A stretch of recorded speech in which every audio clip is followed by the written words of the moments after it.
All right, so we begin our Torah portion, Shmini. Shmini, which means eighth. It begins in Leviticus chapter 9. Verse 1 is going to go over into chapter 11. It's called the eighth because it's referring to the eighth day from the time that Aaron and his son, or after Aaron and his sons had been inaugurated into the priesthood. So 8 days later, or on the eighth day after their inauguration, it says in verse 1, "And it came to pass on the eighth day that Moses called Aaron and his sons and the elders of Israel. And he said to Aaron, take for yourself a young bull as a sin offering and a ram as a burnt offering without blemish, and offer them before the Lord. And to the children of Israel you shall speak, saying, take a kid of the goats as a sin offering, and a calf and a lamb, both of the first year without blemish as a burnt offering. Also a bull and a ram as peace offerings, to sacrifice before the Lord, and a grain offering mixed with oil." And here's what we're going to emphasize as we begin. "For today the Lord will appear to you." So take note that they were to do certain things in preparation of the Lord's appearance. And the way the Hebrew is constructed there, it says that he will appear. It's in the perfect tense, meaning that it is a sure thing. It's going to happen. It's not a if he appears, it is he is going to appear. And so then the leaders were called upon, the elders were called upon to do what was necessary, to do what was appropriate in order to make certain preparations, not so that he would appear, but because he will appear. Now that's something you and I need to take to heart. It's not an if he's going to come back. It is he is coming back, right? It's not if he is Lord, he is Lord, right? And so that's a good, you can do that. And so then there are things that we should be doing. There are things that we need to be preparing for. And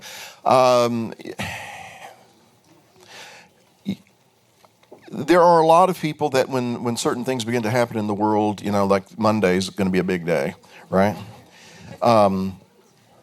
Some people get the idea, well, this is our time to hunker down, make sure that we got everything until the smoke clears and survive. And keep in mind, you and I can't find it in Scripture anyway, you and I are not called to be survivors, right?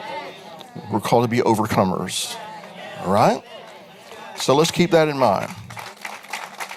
Because, there are a lot of people who are convinced that this solar eclipse is going to occur on Monday. It's the harbinger of the end. Some people are expecting Messiah to be right behind it and all these kinds of things. And I'm not trying to make fun, but remember, no one knows the day or the hour, right? In fact, it says it'll be in an hour that you think not, right? So I take that to mean when I'm not thinking about it, that's when he's going to come. Which then means if I'm thinking about it, he's not going to come right then. Seems pretty simple to me. All right, so when the solar eclipse happens and everybody's thinking about it, get ready for Tuesday. All right. However, we're not to just ignore this, because one of the things Yeshua said would be happening the days and leading up to his return is that there would be signs in the sun, and the moon, and the stars, right? That we are to look at these things that are going on in the heavens, these things that are going on in the earth, and to realize that when these things are beginning to happen, you know that redemption is at hand. And I do find it interesting that this particular eclipse is going to coincide with the new moon, which will be that evening, right? And this particular new moon will be Rosh Chodesh Aviv. Aviv, as far as the months go, is the head of the year. So, Happy New Year, right? And so it's almost like God's way of saying, Happy New Year, everybody. I'm getting ready to do some stuff. Just something to keep in mind. It's just another reminder that his return is not conditional. His return is, it's just absolute, okay? When? Not when I'm thinking about it. When I'm not thinking about it. but he is coming. And knowing that he's coming, we need to be making certain preparations. It's as the prophet said, Malachi chapter 3, verse 1, behold, I send my messenger. In fact, that's what Malachi means, my messenger. And he will prepare the way before me. And the Lord, whom you seek, will suddenly come to his temple, even the messenger of the covenant, in whom you delight. Behold, he is coming, says the Lord of hosts. Again, it's a sure thing. He is coming, and consequently, you and I are charged with preparing the way. Just as John was the voice in the wilderness, making the crooked path straight, preparing the way, preaching repentance, you and I also need to be declaring that the kingdom of heaven is at hand. But not just preaching to everybody else. We need to take that to heart for ourselves. If we truly believe the kingdom of heaven is at hand in the sense that he is coming, then we need to be busy making the crooked path straight in our own lives, as well as in the body. He will appear to those, Malachi said, to those who are seeking or looking. If you're not looking, if you're not thinking about it, if you're not, pondering that, and if you're not, if you're not embracing the idea that, he is coming one day, and probably sooner rather than later, then we need to be living as if he were going to come today, tomorrow, Monday, right? That's how we need to be living. We need to be preparing for his appearing, because that's who he is going to appear to, those who are seeking, those who are looking, those who are preparing for him.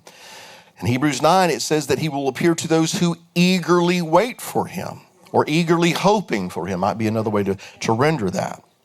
So I hope that you're hoping. I hope that you're longing for that. I hope that you're pining for that.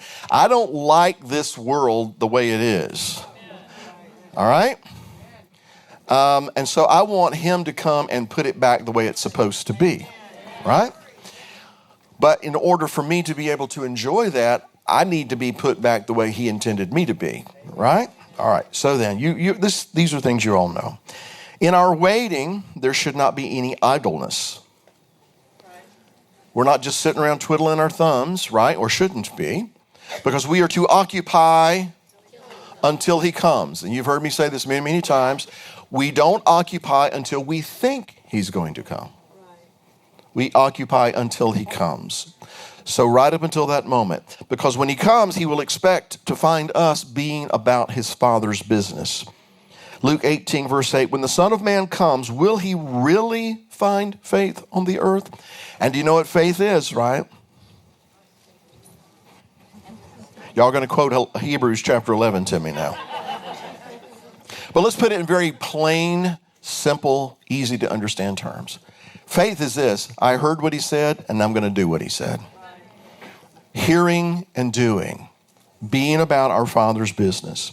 So back to the Torah portion. Moses told Israel certain things had to be in order in preparation for the Lord's appearance. The first 10 chapters of Leviticus, Vayikra, are these laws pertaining to the sanctuary, things that they had to know, things they had to understand, things they had to execute, things that had to be done because the Lord was going to appear. The beginning of this portion emphasizes certain sacrifices that were to be brought on behalf of the priest, on behalf of the people, things that were to be placed, or these offerings that were to be placed on the altar. These things had to be done because the Lord was going to appear. But then the Torah portion also talks about things that shouldn't be done because the Lord is going to appear. Leviticus chapter 10, verse 1 and 2. Then Nadav and Avihu, the sons of Aaron, each took his censer and put fire in it, put incense on it, and offered profane fire before the Lord, which he had not commanded them. So fire went out from the Lord and devoured them, and they died before the Lord. So this is very familiar to most of us anyway, but let's talk about it a little bit within the context of there are things that you and I need to be doing in anticipation of the fact that he will appear. And then there are some things that we don't need to do in anticipation of the fact that he will appear. So offering profane or strange fire is one of those things that we do not need to do. So let's show the Hebrew for this this term profane or strange fire. It's esh zara. Esh is the word for fire. Zara, it's the word that is translated profane or strange. And what that phrase means is that they offered something that was not consecrated, something God had not commanded. It was not mandated. Put in simple terms, they did what was right in their own eyes.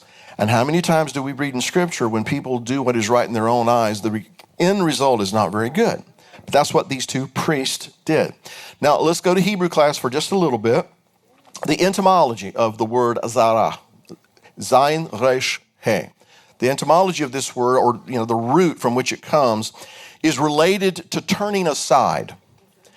Scripture talks about people who will quickly turn aside. They'll turn from what is right, and they'll go into what is wrong. They'll follow their own eyes, their own inclination. They turn aside.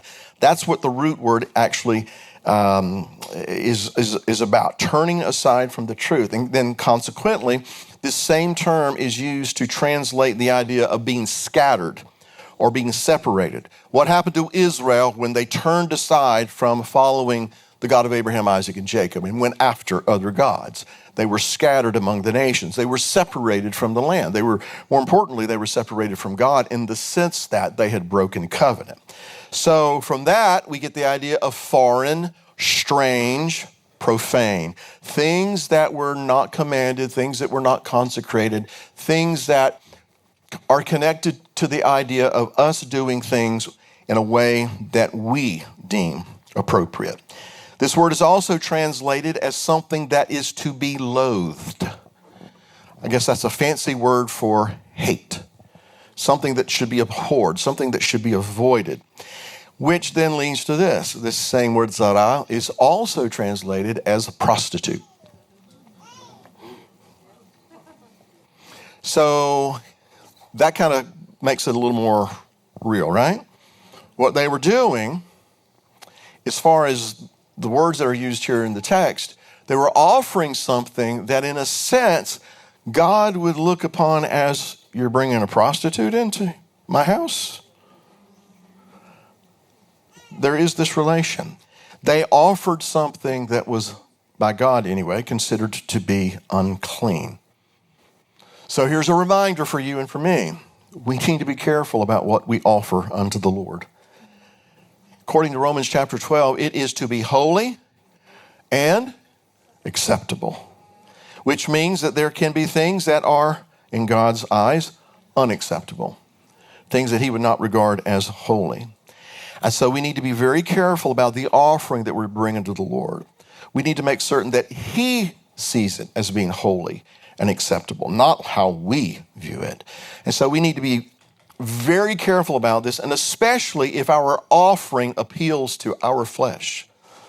If our offering is appealing to the soulish part of who we are.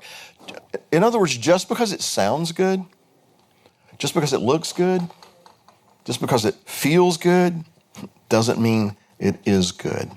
In fact, if it's feeding our egos, it probably isn't good. If it feeds our ego, it probably isn't an acceptable offering. So on that note, I want you to consider that this same Hebrew word, they're family words. Some are pronounced a little differently, but they basically have the same root. But in the family, in this family, there is a word, a related word that means something that radiates. In other words, something that shines, something that sparkles. And so we have the word zer, which is zayin resh. Notice the only thing missing here is the hay on the end. But zer is a crown. And why a crown? Because, crowns typically are something that radiate, they're shiny, they're sparkly.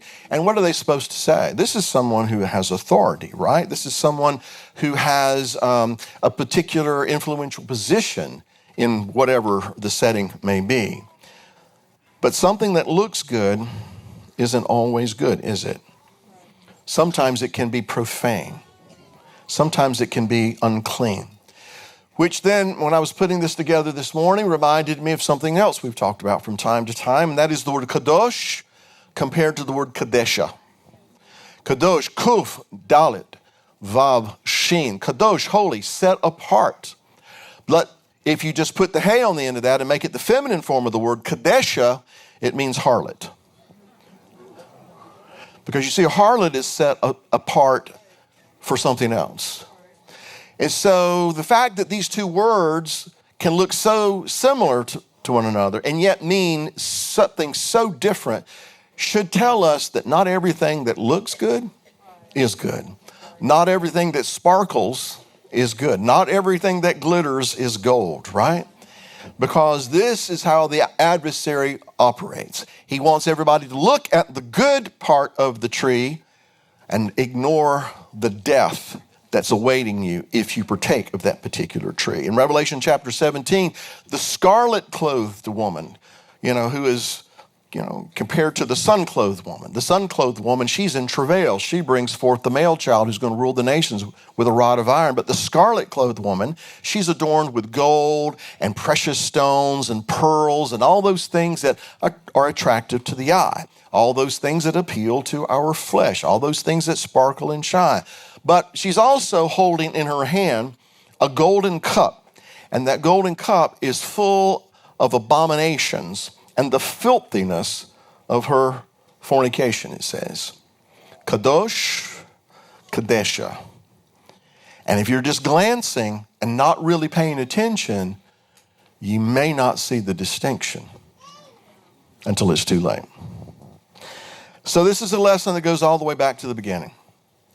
The garden, that sacred space, that space that God planted and then he put the man in it to take care of it and to guard it, protect it, defend it, right? Because it was sacred. And so obviously if he puts him there to not only tend it, to work it, to make it do what it's supposed to do, but also defend it and guard it and protect it, that must mean there is something or someone out there that it has to be protected from. And that something or someone probably is very desperate to get inside and undermine what's going on in the garden. So here we find in Genesis chapter 3, who's in the midst of the garden. It's the serpent, right? In Hebrew, nachash, which also means shining, right? So he's in the garden, appearing as something attractive, something shiny, but whose words are full of venom. So I want to tell you a story. And I hope I don't get too long-winded with this. But the more I've thought about this, I'm like, okay, I think there's some things for me to learn and maybe all of us to glean from.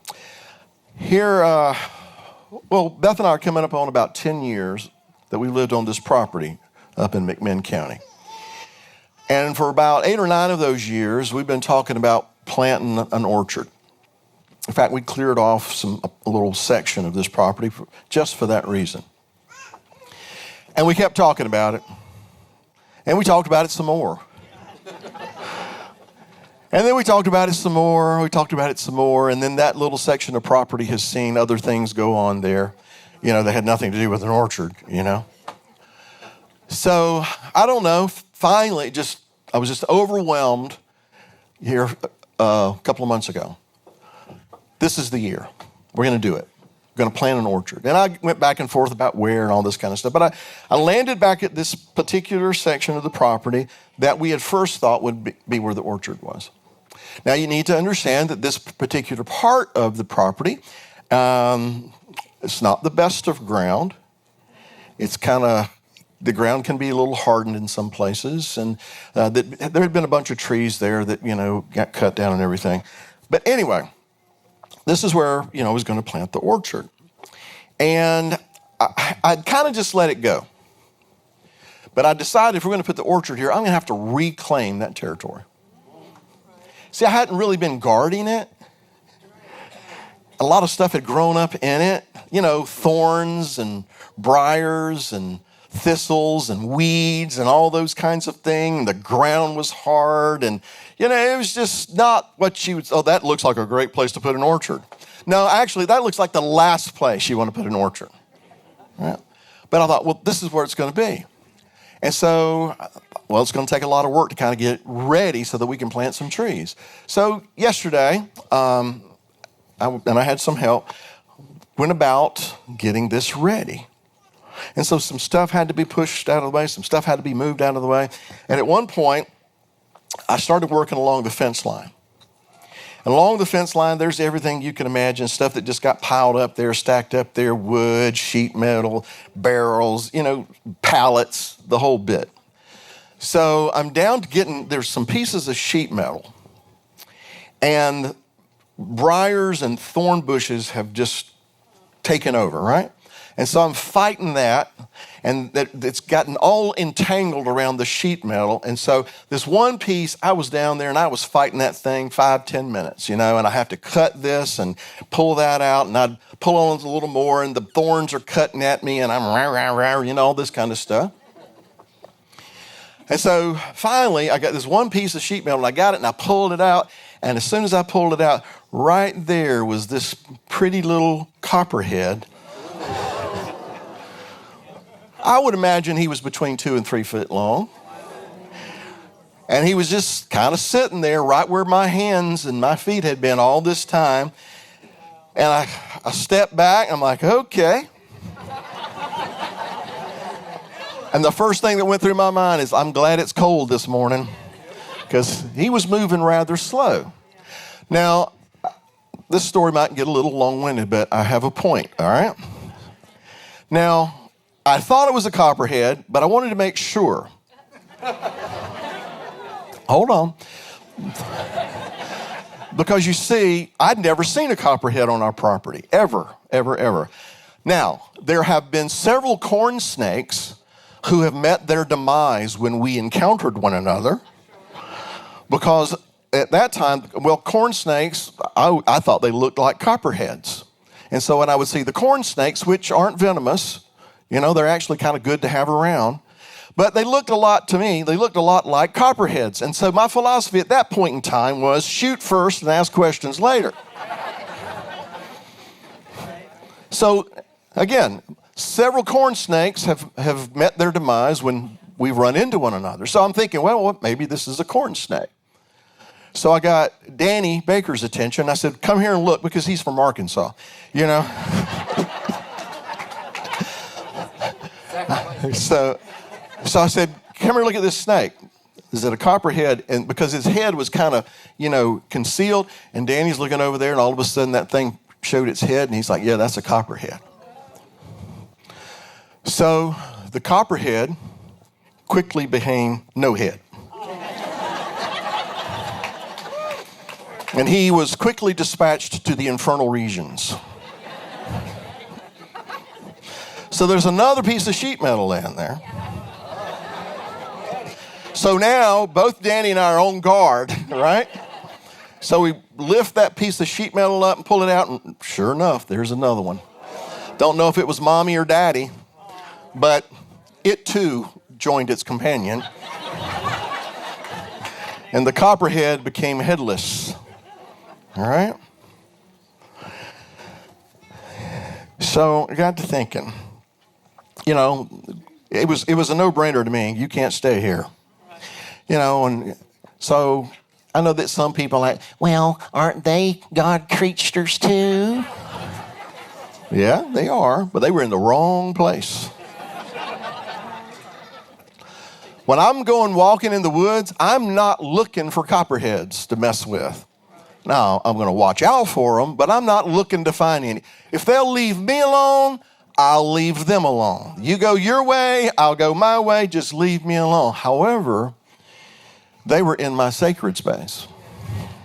They were in what's going to be my little garden area, my little orchard area, where I hope that one day, if the Lord allows, I'm going to be able to walk around in the breezy part of the day and freely eat of the fruit that He has provided. Which means that I cannot coexist with a copperhead. Well, that was the whole idea. Beth said, well, that'll preach. And I'm like, well, yeah. That's yeah. Well, why don't you just throw them in the woods? Because like every other living thing, when they're disoriented and lost, they will try to find their way back home. They'll try to find their way back to where they think is home. And these copperheads had took up residence in my sacred space, in my orchard, in my garden, whatever word you want to use. And I cannot coexist with that. right? So no, it wasn't, I'm just going to throw them in the woods, because eventually they're going to come back. The goat for Azazel was not just led out into the wilderness. It was led out into the wilderness and then tossed over a cliff to make sure that it was not going to come back, right? Yeshua was not going to just kick the serpent out of the garden. No, he was going to crush his head and destroy the works of the devil. We cannot coexist with copperheads in our sacred space, y'all.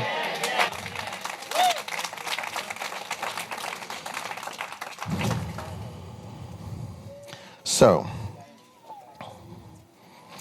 for all of us, this is what I have taken away from that, Maybe there are some areas of our life that we need to reclaim, that we've just kind of let it go and hadn't guarded it. You know what? And there might be that some copperheads have taken up residence in places they're not supposed to be. But maybe we need to reclaim that. And it's going to take a little work, but we can't coexist with those copperheads. We need to cut their head off and get them out of our sacred space. I'm not going to, pet and coddle something that has the ability to inject venom in me. I'm going to get rid of it. So if we pet and coddle the copperhead too long, don't be surprised if you get bit. All right? That's kind of what's in my gut this morning. This isn't the main part of my message, but we all need to be very, very careful that snake you're petting and coddling, don't be surprised if you get bit. The more important thing is, after you get bit, what do? Well, all this reminded me of a passage in Ecclesiastes chapter 10, verse 8. He who digs a pit will fall into it, and whoever breaks through a wall will be bitten by a serpent. So, I wasn't working at a wall. I was working at a fence row, because apparently they like that. But it reminded me of this passage. So the rabbinical idea behind this verse, for what it's worth, is it's a parable. And it's a parable about those who plot against others. They dig a pit for the other person, but they end up falling into it. They break down a wall as to encroach on someone else's property or sacred space, we'll put it that way. And they break through the wall to do that, and in the process, they get bitten by a snake. And so when I'm reading this, it's interesting that the word zara, that word that means profane or strange, all those things, is also or related to a word or has a family word that means an edging or a fence. So there are things that like to hang around the fence trying to get in that don't need to be in. And sometimes they take up habitation. They take up residence there. And again, maybe there's some of us that maybe just need to, you know what? I've kind of let that go. I hadn't been guarding that the way I'm supposed to, but today's the day. And I'm going to go in and start cleaning this stuff out and getting these things out and watch along the borders. That's where they're going to be. That's what it says here. So, Zorah, interesting, edging or fence. Because these people in the parable, digging a pit that they fall into, breaking the wall, they get bit by a snake. What they were up to was what was profane in the eyes of the Lord. They were not paying attention to the boundaries that the Lord had established, which now brings us back to Nadav and Avihu. They did not recognize or have respect for certain boundaries that the Almighty had in place. They ignored the boundary, and guess what happened? They got bit. They got consumed. Maybe I should put it that way. Now, there are varying opinions as to what it was that they had done and when they offered strange fire, and there's opinions as to why it happened. One of the more common ideas is that they had become intoxicated. And that idea is bolstered by the next verse, Leviticus 10, verse 9, which God instructs Aaron that when you and the priest come into the sanctuary, do not drink wine. So it kind of hints at the fact that maybe his two sons had been, imbibing a little too much as they're on duty and they go in, and if they're under the influence of alcohol, that's going to kind of impair their judgment. And we can get in days before when we did those kinds of things. You remember what happened? I'm fine. I can drive, right? We don't have the best of judgment when we're in those kinds of situations, right? So that maybe is what happened. They had become intoxicated. The bottom line is this: fire, lightning flash, whatever it was, destroyed them. And in doing that, God made it a very divine statement. Verse 3 of chapter 10. And Moses said to Aaron, "This is what the Lord spoke, saying, by those who come near me, I must be regarded as holy. And before all the people, I must be glorified." So Aaron held his peace. His sons did not respect that boundary. And he, as a father, had to stand by, keep his mouth closed when all this happened.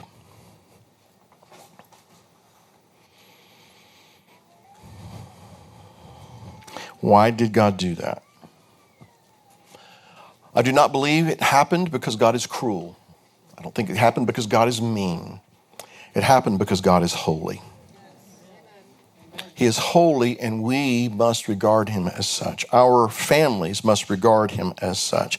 We all should pay very close attention to the fact that just because it looks good, just because it sparkles and shines, just because it's pretty, doesn't mean it's clean, doesn't mean it's holy. But leaders in particular must regard him as holy, and especially in the eyes of the people. Because if he relaxed his standards for anybody, then I would argue he's not holy. Holy means set apart. Nothing unclean touches him. And so he could not relax his standards and allow these two to come in with something that was profane and strange into his presence, because if he had allowed that, then we could make the argument that he is not holy, that he compromises. Now, is he merciful? Yes, of course. Is he compassionate? Yes, he is. Is he long-suffering? Yes, he is. Is he forgiving? Yes, he is. Is he holy? And he must be regarded as holy by those who approach him. So he makes a statement here. Nadav, one of the two men, his name, or the meaning of his name, is very interesting to me. It means generous, but it's derived from a word that means liberal, to make willing. And that was just like ding, ding, ding, ding. By liberal, it means this, kind of, well, really, why can't I do that? Not being very strict and not being very rigid about it, kind of being open-minded to things. And it's one thing to be open-minded, it's another thing to be so open-minded that anything goes, right? And so it seems to me that thinking liberally, or too liberally, maybe I should put it that way, thinking too liberally in regard to the Creator can be hazardous to your health. Well, God understands. I can do this.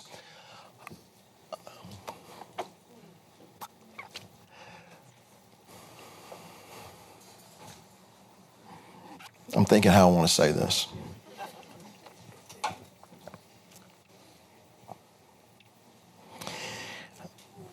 I remember my father coming into my bedroom when I'd be playing some of my music. And he would, I couldn't really hear what he was saying. I saw his mouth move. I saw the red in his face, and I saw that. I got the message. And I'm not advocating going back and listening to the music, some of the music that I listened to back in those days, because some of it was not good, and I quit listening to some of that bad stuff. But some of the music they got out today, it's just, they can say that, and they do. And here is what I was going to say.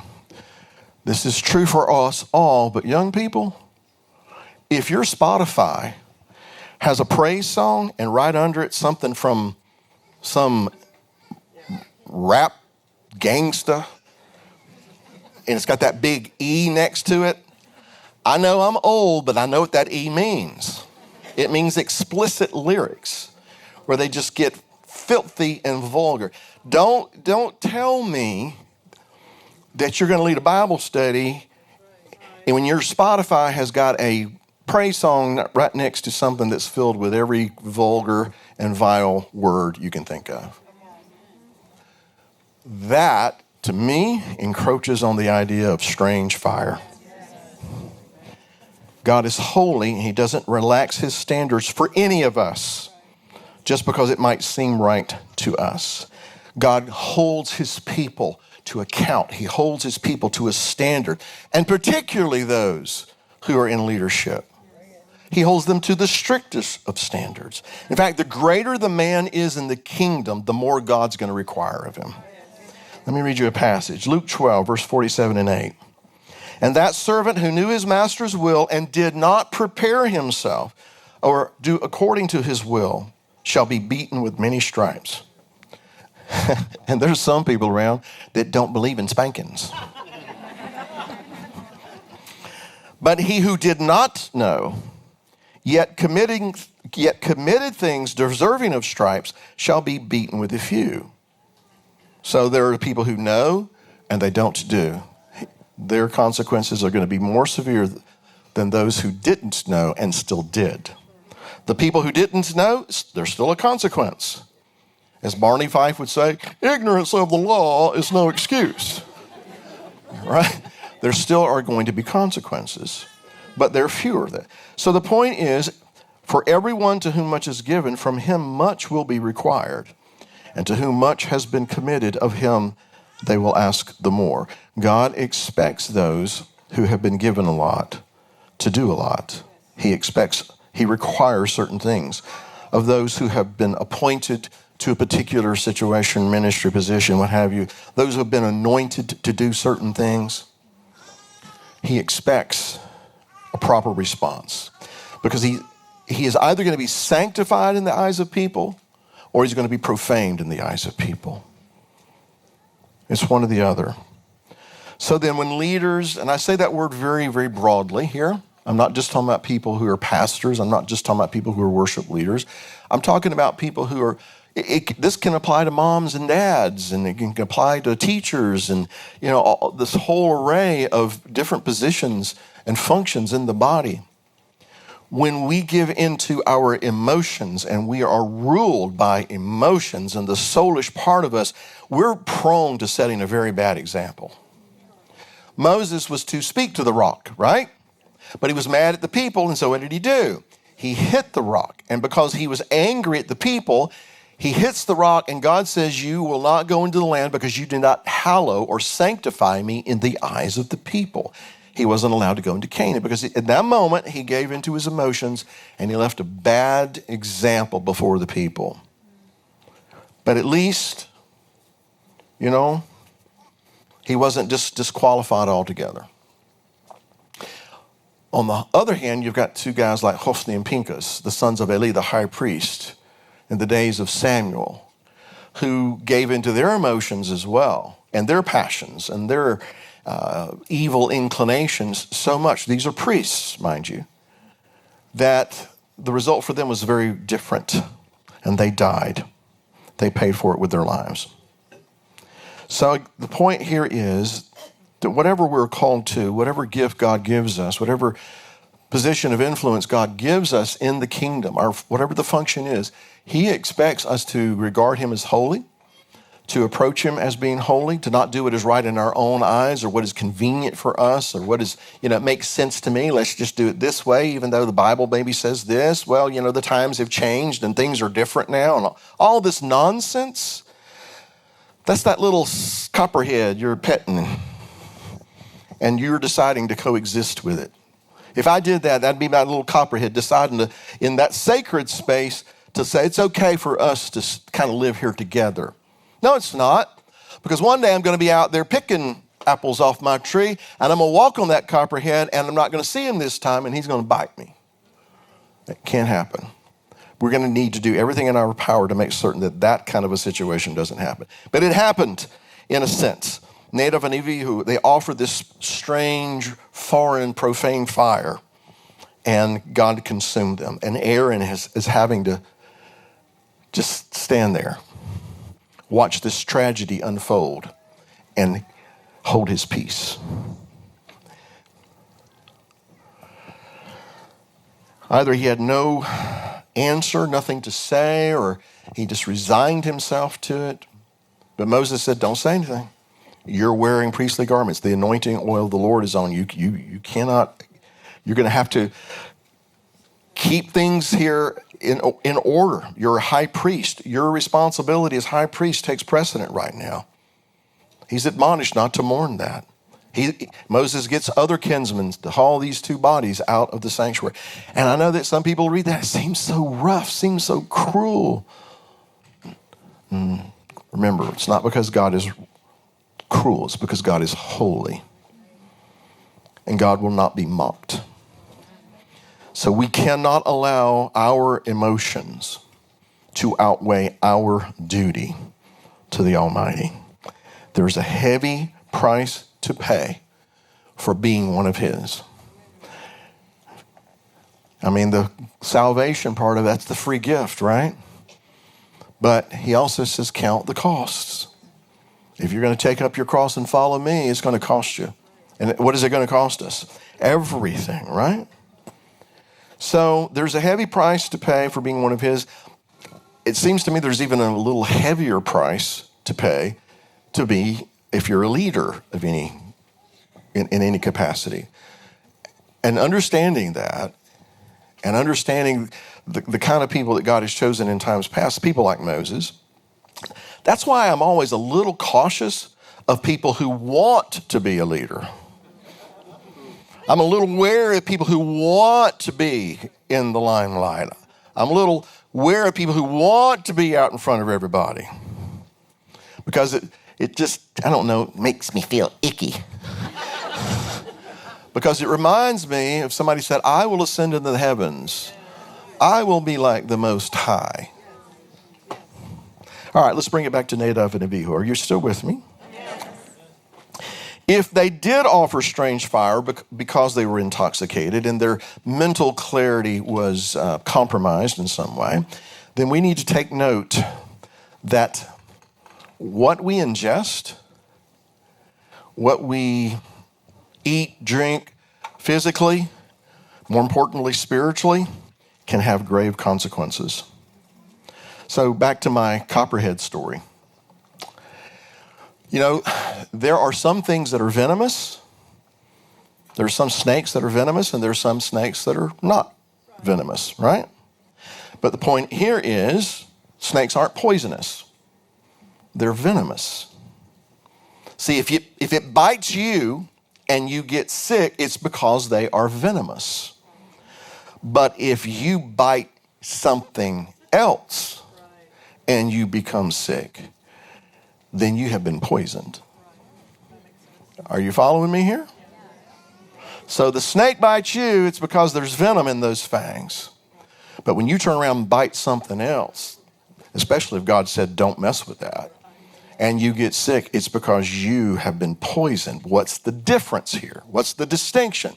Who is doing the biting? All right? Eve was bitten by the serpent in the sense that she allowed the words of the serpent to penetrate her heart. They were venomous in that sense. But then what did she do? She turned around and she ate something. She bit something. And God had said, don't. And consequently, she was poisoned. Then that led her to tempt somebody else to do the same thing. And then dummy, he took it and he bit it. And he brought sin and death on all of us, right? Now, what would have happened? Well, there's a lot of different things that we could ask here. What if Adam had done what he was supposed to do in the first place and had guarded the garden? All right, maybe the serpent's not there in the first place. But what if she had just quit listening to the serpent and walked on and left him alone? Apparently, she got too close. At one point, Danny was hovering over that thing yesterday. I'm like, man, don't you get bit? And he was like, doing all this kind of stuff, you know? Thankfully, it was a cold morning. And that snake was moving very slow. Thankfully, it was not a warm morning. All right. Point being, if it has venom and you get too close and you get bit, right? So what if she had just walked away? What if she had just quit listening? But even then, Adam didn't have to eat what was forbidden. And he bit into something, and he was poisoned by it, and all mankind was poisoned by it. And that's why the Messiah had to come into the world, right? To be the remedy to this. So, back to my point just a moment ago. What we eat, what we ingest, physically and spiritually, is very important because it has the potential to be very harmful to us. And that brings us to another section of this portion, to remind us that, you know what led to the fall of man?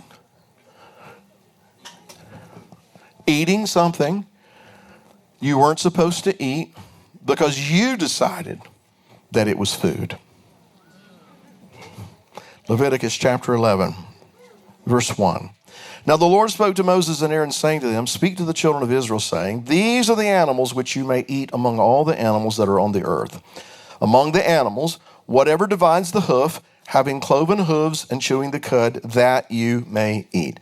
And then he goes into all the things that are not to be eaten, all those things that are considered to be food, and all the things that are not considered to be food. So one of the things I want us to take note of is that the Torah, as far as it's concerned, there is nothing about life that is secular. Nothing about life is secular. You know, we like to divide everything up into church, secular. All right? I was listening to church music, then I was listening to secular music.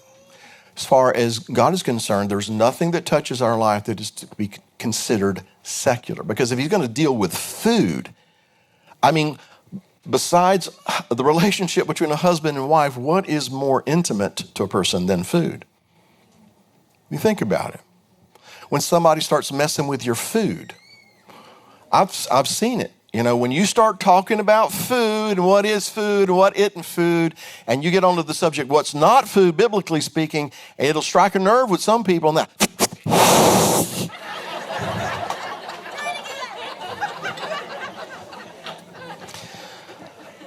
After Monday night, I want you to take charge.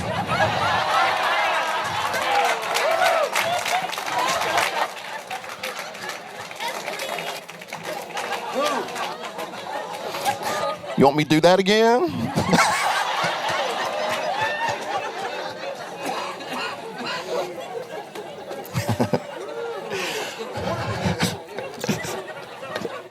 She knows I'm playing. All right. Food is a very intimate thing. In fact, there were certain things in this Torah portion we read that the priests were commanded to eat. They were commanded to eat it. In fact, they were told where they were to eat it and where they couldn't eat it. That's how serious he was about there are certain things that are regarded as holy. It must be kept that way. It shouldn't be crossed with things that are common. All right. So then again, the implication is that what a person eats has bearing on our spiritual calling. We're to be a holy nation in every aspect of our life. It should be that our lives are not divvied up into spiritual and secular. We should be examples and witnesses when we're on the job. We should be examples and witnesses when we're walking down the street. We should be examples when we're at home, right? That's the way it's supposed to be as a holy people. Every aspect of our life, we are to exhibit these things that he specifies in his word. So contrary to popular thinking, the Torah addresses every point and facet of life, which kind of flies in the face of a lot of cultural thinking. And some of that cultural thinking has found its way into the body, unfortunately. Because you'll see that, there's some people who have this attitude, well, God's not going to be concerned about my little bitty problem here. He's got bigger things to deal with than my little problem. You've heard me tell the story about the $50 bill we found on our door that one night. Beth and I were a young married couple going to church. We didn't have much at all. Certainly didn't have any money. And it was a Wednesday night. We were at church. And we knew the next morning we were going to be overdrawn by about $50. We needed $50, which that don't seem like a whole lot now, but back then it might as well have been 50,000. There was no way we were going to get $50. We didn't tell anybody. We prayed that night. God, we need help. We got home that night. There was an envelope taped to the front door, and inside the envelope was a $50 bill. To this day, don't know where it come from. All right. Point being, he is concerned about every aspect of our life. The big things and the little things, and that's why he gave us his word to teach us how we conduct our lives in the big matters, in the small matters. And so he's not this God that deists had made him to be. He created everything and then he went on vacation. No, he is concerned about every aspect of our lives to the intent that he says, this is what you should eat and this is what you shouldn't eat, because he wants us to be healthy. Well, I enjoy my pork chops. Well, enjoy them. Go. I don't believe pork chops is going to send me hell. I don't either. You just might get to heaven sooner. He wants us to be healthy, right? So anyway, I'm not going to really get into and emphasize, why we shouldn't eat certain things. You can read it for yourself. All right? I'm not going to get into the ramifications of what happens if you do eat certain things that God says are unclean. At least not on the physical side of that. I will say this. When God says don't eat that, he means it. Right? There are reasons for it. At the same time, I think there are things that are far more detrimental than a shrimp cocktail. Now, don't take that to mean that you can go out and get a shrimp cocktail. That's not what I'm saying. I'm just saying that there are things that are far more deadly than that. So here's the point. These dietary laws, as well as some other things that we find in this portion, teach us to be able to discern between clean and unclean. I wasn't absolutely certain that snake was a copperhead. I thought it was, but I wanted to make sure. But when we discerned that this was a venomous snake, we didn't decide, okay. So it's not enough just to discern between what is clean and unclean. When you discern that something is unclean and it's in your sacred space, it requires you to do something about it. When this thing raised its head and there was no more doubting, then we had to take action. We have to discern between what is holy and what is unclean. And if I can, where food is concerned, considering it's such an intimate part of our lives, if I can train myself, if I can discipline myself to restrain from things that God says don't do, whether I understand it or not, maybe it teaches me to discipline myself in other ways. Things that are far more important than whether or not I have a pork chop. Okay? In other words, if I ignore these laws, and from God's point of view, I eat things that are unclean, maybe that trains me to ignore other issues. Maybe that teaches me in my mind to ignore other things and, perhaps rendering me incapable of discerning between what's clean and unclean. Because, I think there's a lot of people out there, folks, that were maybe raised in a biblical home, we'll put it that way, who are no longer able to discern between what is clean and unclean because they've compromised so many times. And they can no longer see the difference between the two. Laodicea saw themselves as rich, having need of nothing. That's how they viewed themselves. How did Yeshua see them? You're naked, you're blind, and you need to repent. Right? If I compromise in one, I might be inclined to justify my appetite for other things. Someone who's been exposed to loud music over time have a tendency to say, what do you say? And sometimes they can't distinguish audible sounds because they've been exposed to something that wasn't very helpful, wasn't very good for them. And I'm preaching to myself. I used to play in a band. We couldn't afford monitor systems. We had to stand in front of the stack of speakers. Seriously. And now I walk around, what'd you say? But being exposed to that so much, now, there's these certain sounds that it's hard to distinguish. It's hard to discern. And so if we expose ourselves to these things whereby aren't good for us, aren't lawful for us, perhaps it renders us deficient in our ability to discern between what is clean and what is unclean. So maybe there's more to these dietary laws than what some people have imagined. I know that some people want to get on, well, you shouldn't eat this, you shouldn't eat that, and they make it about meat and drink. That's not what we're talking about here. We're saying that God tells us these things in the physical to teach us in the spiritual. Not that we throw the physical away, but they are teaching us of spiritual issues. So if we train ourselves to master our appetites physically, maybe it teaches us to train our appetites in other areas. Okay? And by the way, there's no scripture that I can find that says, thou shalt not eat Twinkies. So maybe that means I'm supposed to eat Twinkies. But if we make a diet out of Twinkies, what's going to happen? Sugar diabetes and all kinds. So there's the principle in all of these things, right? So again, if we master our appetite for things that are physical, that God says these are things you need to avoid, then it teaches us to discipline ourselves in other matters, to abstain from those things that we, in a spiritual sense, that we know are harmful, because he has said it is. And if we don't do that, if we just ingest whatever we want to, we'll assume for just a moment that that's what Nadab and Abihu did. They did what was right in their own eyes. They ingested something. They become intoxicated. Their mental clarity is compromised, and now they can't distinguish between what's holy and profane. And then they found out when it was too late, right?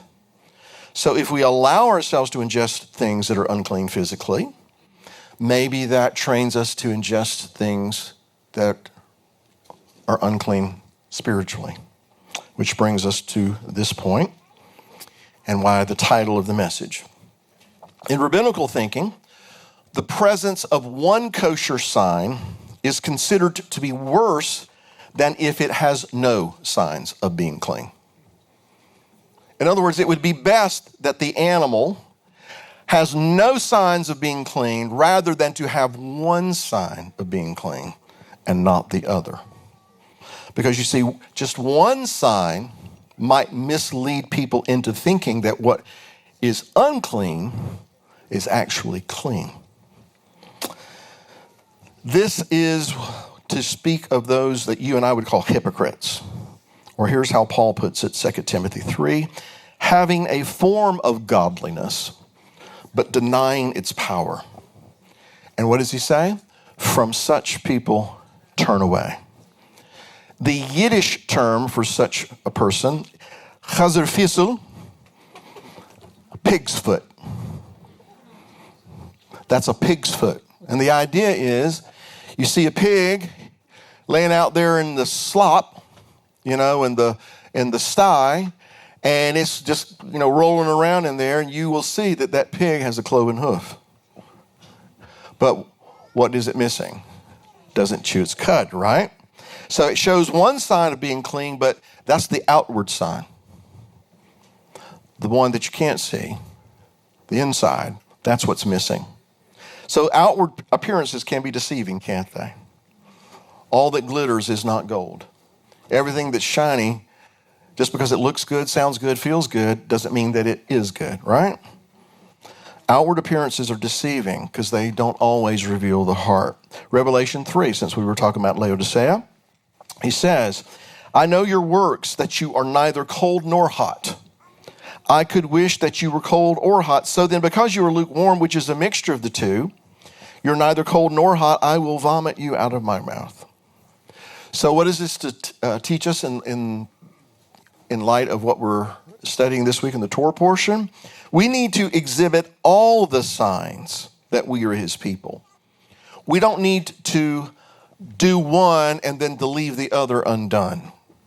You know, there are these weightier matters of the Torah that Messiah talks about: mercy, justice, and faith. These things you should have done, but not left the others undone. Yeah, you need to tithe the mint, the cumin, the anise. You need to do the things that God tells you to do or not to do in the Torah. But you also need to make certain that in doing or not doing, you don't miss the point of what he's really trying to say here.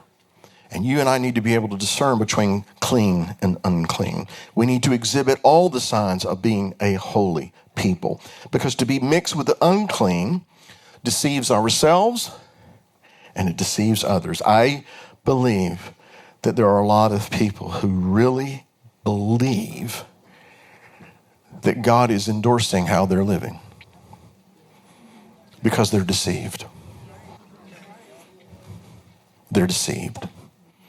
And they're deceiving others. Don't be deceived, right?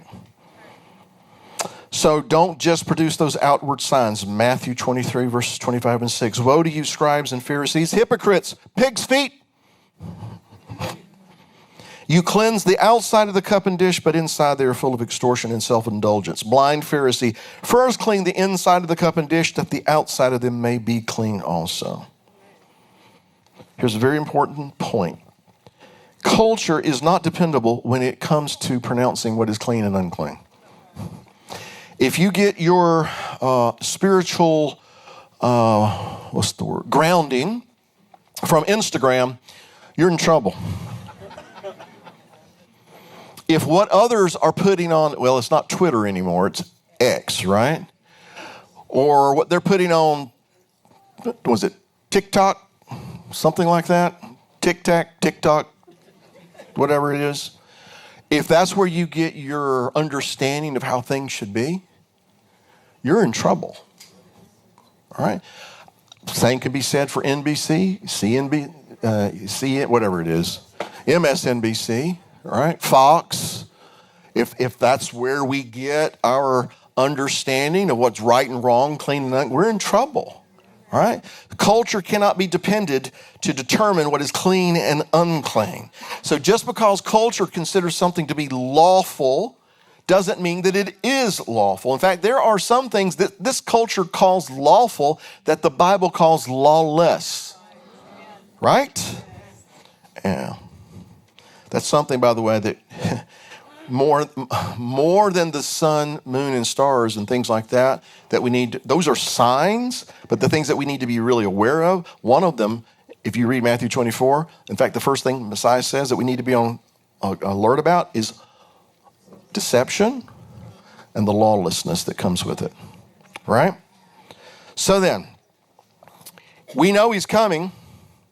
And because we know this, there are things that we need to be doing in preparation for this. There are things that we need to do. There are things that we don't need to do. And so we're going to have to continually discern, continually distinguish between clean and unclean. And sometimes, it's not so obvious. I thought it was a copperhead, but we had to wait until it showed its head to make certain. But then when it did that, out. So we have to be continually in the frame of mind to distinguish between what's clean and unclean. Because if we don't, chances are we're going to be bitten by culture's venom. And then what's more frightening, if we are bitten by culture's venom, then we might be more inclined to ingest and eat things that are poisonous. Because again, just because it sparkles and shines doesn't mean that it's from God. Just because it sounds angelic doesn't mean that it's holy. Eve determined that the tree was good for food. She decided.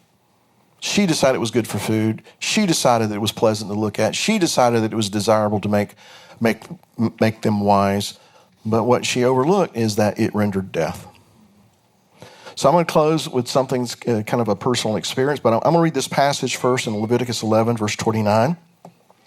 In the Torah portion, it says, there also shall be unclean to you among the creeping things that creep on the earth, the mole, the mouse, and the large lizard after its kind. In other words, don't eat that stuff. Now, to me, that's the no-brainer right there. You don't have to tell me that. I'm not eating that. But you need to keep in mind that as far as God is concerned, eating a mouse, eating a lizard, eating any of that kind of jazz is just detestable to him as eating pig. Take it for what it's worth. But that's not really my point. The Hebrew word that is translated mouse or rat is achbar. Now, where have I heard that before? Akbar, Akbar, Akbar. It seems like there are some people in this world who call certain deity a rat.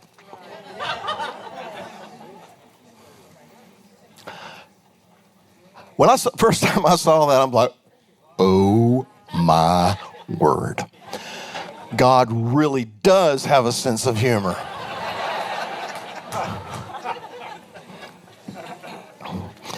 All right, but back to the point. Akhbar is the word for mouse or rat. And now there are some people in this world who think that mice are cute. And they think, oh, it's so cute, little buddy. And they may be cute, but in regards to food, they are unclean. They're, anyway, right? And then the bigger version, rats. Oh, I hate them. I can't even begin to tell you how much I hate rats.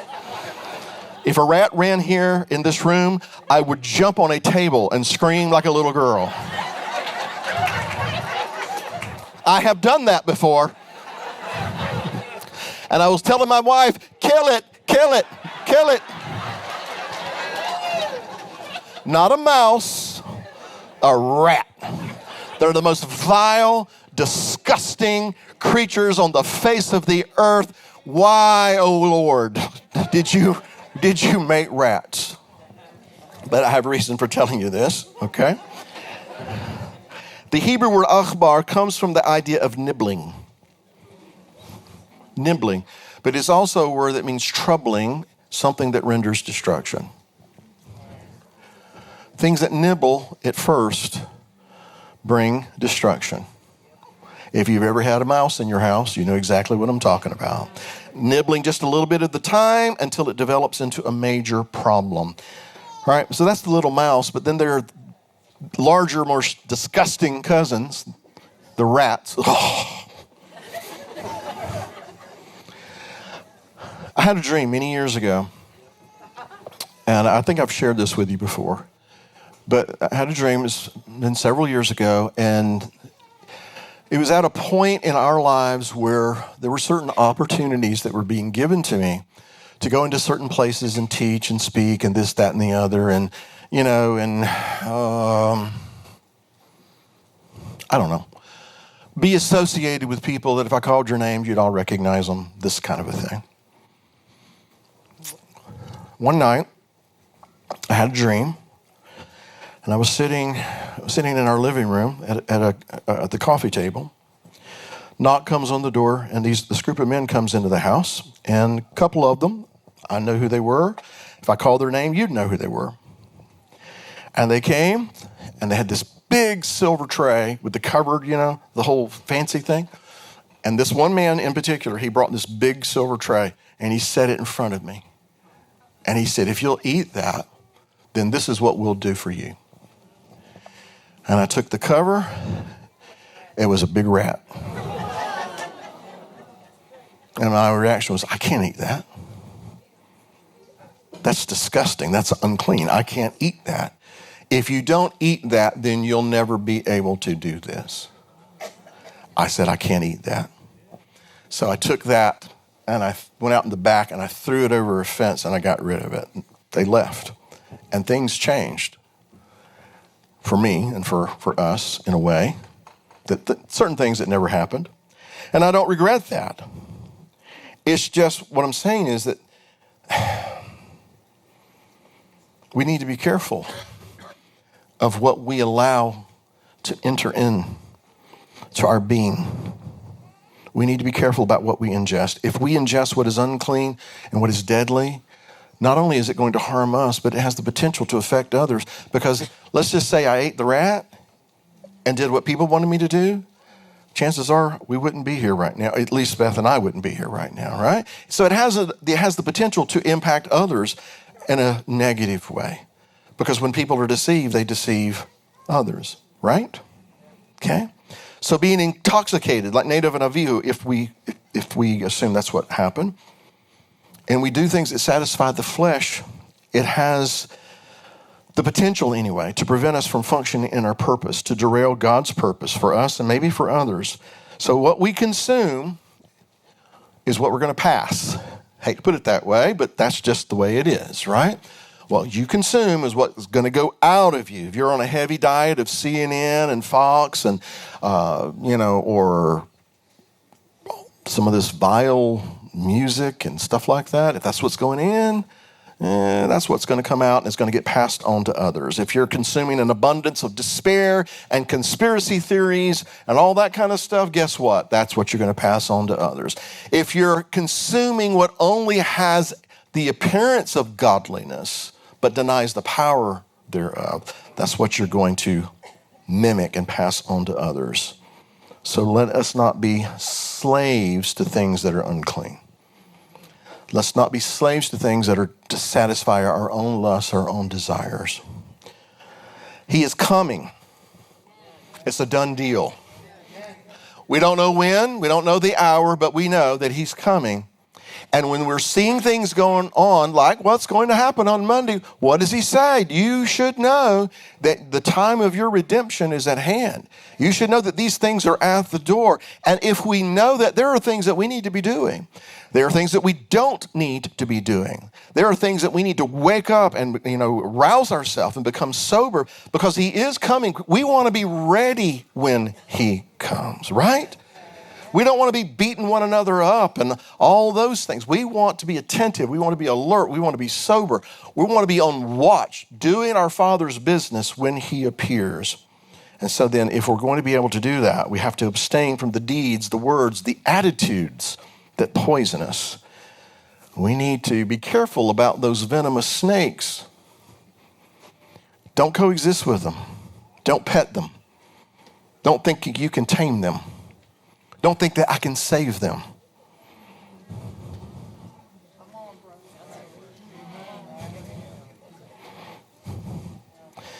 And watch out for those pig's feet. They look good on the outside, but inside, they're still unclean. We need to be careful about those things. Amen?